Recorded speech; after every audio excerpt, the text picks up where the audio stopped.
இருக்கோம் அப்படின்னா நம்ம ஸ்ரீரங்கத்தில் தான் இருக்கோம். நாளைய தினம் அமாவாசையை முன்னிட்டு நம்ம இடத்துல வந்து சுவாமிக்கு கும்பப்படையல் போகிறோம். எல்லாருக்கும் தெரிஞ்சிருக்கும். அதில் வந்து நம்ம சுவாமி அலங்கரிக்கிறதுக்காக தான் இந்த ரோஸ் மாலை, அதாவது ரோஸ்லேயே வந்து பார்த்தீங்கன்னா நாட்டு பன்னீர் ரோஸ். இப்போல்லாம் இந்த பன்னீர் ரோஸில் யாருமே மாலை பின்னுறதே கிடையாது. ஏன்னா இது வந்து ஃபஸ்ட்டு குவாலிட்டி நாட்டு பன்னீர் ரோஸ். அது அப்படியே உதிர்ந்துடும். இதில் வந்து நீங்கள் ஒன்றுமே பண்ண முடியாது, மாலை சுற்ற முடியாது. வெறும் மருத்துவத்துக்கு இல்லை குல்கந்து தயாரிக்கிறதுக்கு அந்த மாதிரி மட்டும்தான் இந்த ரோஸை பயன்படுத்துவாங்க.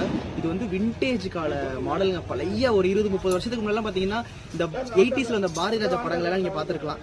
கல்யாண வீட்டில் வந்து பார்த்தீங்கன்னா இந்த மாலை தான் வந்து பின்னிருப்பாங்க. இது இந்த மாலை தொடுக்கிறதே ரொம்ப ரொம்ப கஷ்டம். ஒரு பூவை எடுத்து அதுக்கு மேலே டிம்மிங்கிறது இந்த ஜிகினா நூல் மாதிரி, இந்த ஜிகினா நூல் சுற்றி இதை வந்து பின்றது ரொம்ப ரொம்ப கஷ்டம். அதே மாதிரி இதுக்கு ஆயுஸ் வந்து பார்த்தீங்கன்னா ஒரே நாள் தான். இன்னைக்கு காலையில் நீங்கள் பின்னீங்கன்னா ராத்திரிக்குள்ளே இது எல்லாமே வந்து பார்த்தீங்கன்னா வாடிடும், இல்லைன்னா அப்படியே கொத்து கொத்தா உதிர்ந்துடும். இதில் மாலை பின்னுறது ரொம்ப ரொம்ப கஷ்டம். எனக்கு ரொம்ப நாளாக இந்த ரோஜாவில் தான் வந்து மாலை பின்னணும்னு எனக்கு ரொம்ப ரொம்ப ஆசை. இன்னைக்கு தான் நடந்திருக்கு. நம்ம ஸ்ரீரங்கத்தில் வந்து பின்னி கொடுத்தாப்புல.